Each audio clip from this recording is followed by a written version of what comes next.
which he put up at corners in quiet suburbs, on the chance of strangers dropping postal orders into it. Lastly, he was known to be a startling acrobat. Despite his huge figure, he could leap like a grasshopper and melt into the treetops like a monkey. Hence, the great Valentin, when he set out to find Flambeau, was perfectly aware that his adventures would not end when he had found him. But how was he to find him? On this, the great Valentin's ideas were still in process of settlement. There was one thing which Flambeau, with all his dexterity of disguise, could not cover, and that was his singular height. If Valentin's quick eye had caught a tall applewoman, a tall grenadier, or even a tolerably tall duchess, he might have arrested them on the spot. But all along his train there was nobody that could be a disguised Flambeau, any more than a cat could be a disguised giraffe. About the people on the boat he had already satisfied himself, and the people picked up at Harwich or on the journey limited themselves with certainty to 6. There was a short railway official traveling up to the terminus. 3 fairly short market gardeners picked up 2 stations afterwards. 1 very short widow lady going up from a small Essex town, and a very short Roman Catholic priest going up from a small Essex village. When it came to the last case, Valentin gave it up and almost laughed. The little priest was so much the essence of those eastern flats. He had a face as round and dull as a Norfolk dumpling. He had eyes as empty as the North Sea. He had several brown paper parcels, which he was quite incapable of collecting. The Eucharistic Congress had doubtless sucked out their local stagnation many such creatures, blind and helpless, like moles disinterred. Valentin was a skeptic in the severe style of France, and could have no love for priests.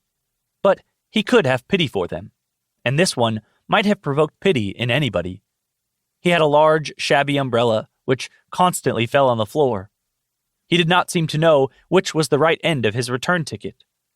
He explained with a mooncalf simplicity to everybody in the carriage that he had to be careful, because he had something made of real silver with blue stones in one of his brown paper parcels. His quaint blending of Essex flatness with saintly simplicity continuously amused the Frenchman, till the priest arrived somehow at Tottenham with all his parcels, and came back for his umbrella. When he did the last, Valentin even had the good nature to warn him not to take care of the silver by telling everybody about it. But to whomever he talked, Valentin kept his eye open for someone else. He looked out steadily for anyone, rich or poor, male or female, who was well up to 6 feet, for Flambeau was 4 inches above it. He alighted at Liverpool Street, however, quite conscientiously secure that he had not missed the criminal so far.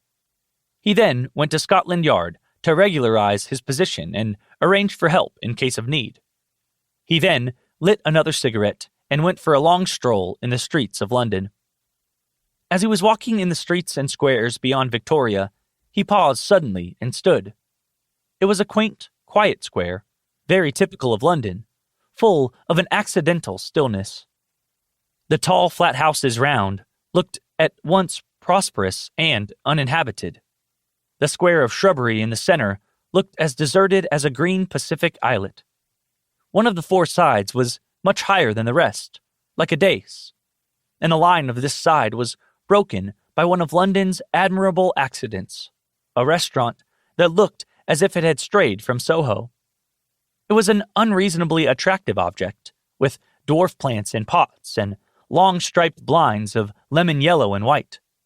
It stood specially high above the street, and, in the usual patchwork way of London, a flight of steps from the street ran up to meet the front door, almost as a fire escape might run up to a first-floor window. Valentin stood and smoked in front of the yellow-white blinds and considered them long.